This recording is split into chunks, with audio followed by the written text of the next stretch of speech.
Basically, it's saying the importance of a woman's friendships keeps them alive longer. Are you surprised by this? I already knew this, first of all. The other thing that's kind of interesting about this is they said that the fight or flight response that they have measured over the years, that all these studies have said, people just assumed that that's what women did because that's what men did. Women were never studied before. So crazy? There you go. Yeah, it's, I can speak from not all males, but from my reaction, I think is very typical of men, is that in this situation, they kind of do hole up. They kind of stick to themselves in a stressful time and don't say, oh, I'm going to call my buddy Joe and see if Joe can help me out with this, or I'm going to go, that's not what guys my say. paternal instinct is going to kick in. We don't have that. So how we cope with that stress probably it probably compounds the situation to heart issues and high stress and anxiety levels. I'm not surprised by this at all. Yeah. The great thing about women, too, is that when we hang out with each other, we kind of one-up each other on levels of disclosure, meaning like we tell each other things about we say embarrassing things about ourselves. Therapeutic. It ends up being therapeutic, and to seek that from other women, to kind of counsel you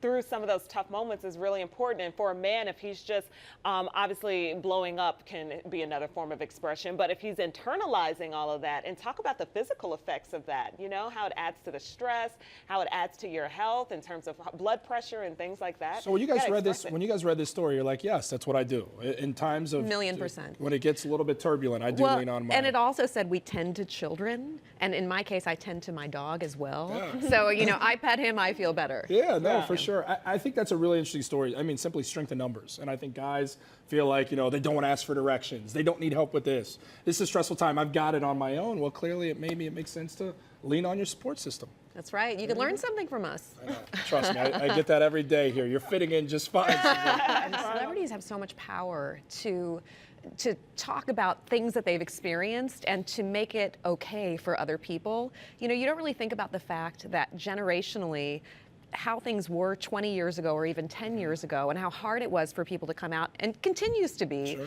And so when you hear a story like this, then I think there are probably a lot of people who, if they're following this, then their child comes out, they have an opportunity to think about how they should handle it. It's a great template for a story to be shared like this. I mean, you can only imagine, like, it's really a process for the family as well. So if someone's coming out, like, they do have to remember to be patient, to give space and to give time. Like, it's something to work through. Like you said, he was a man's man. He was that athlete, the athlete. And so something to remember. One of the things that EJ ended up saying, he said, I'm not held to any gender confines. I'm EJ.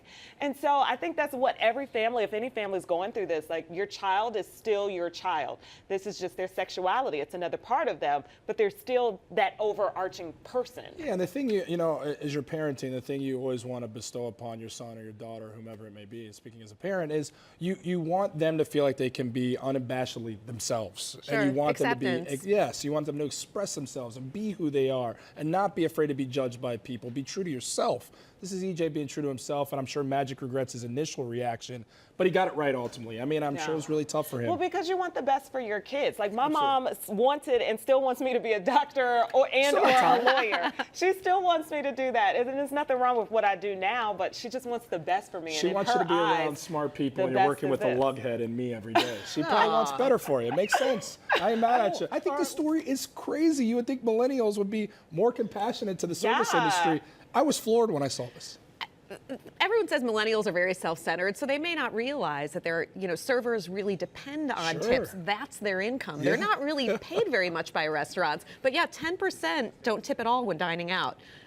Shocking. Where's this come? But like, I want to know who they spoke to. I was trying to think where this could come from. And the only thing I could think of is, the apps. You've got Uber, which just recently started giving you the option for tipping. But I think people are so reliant on their phones to pay for stuff that they've lost the idea that there's service behind stuff that requires that tip for their livelihood, like you're saying. So I think that's maybe part of it. Then simply millennials aren't making money like the older generation is. So the older generation has the ability to tip that 20%, where I think just the younger generation can't afford it.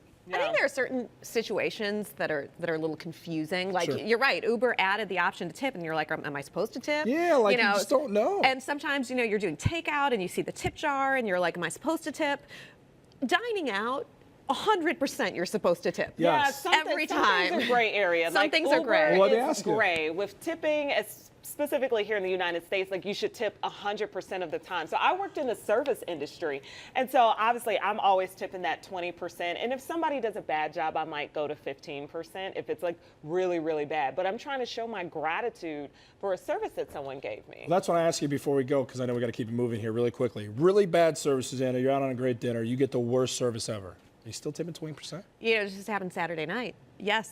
Tell us the place. Where did were it you? happen? I can't say. Put it in a magazine. It's not on We our want it all. list. It's not on our list, yes.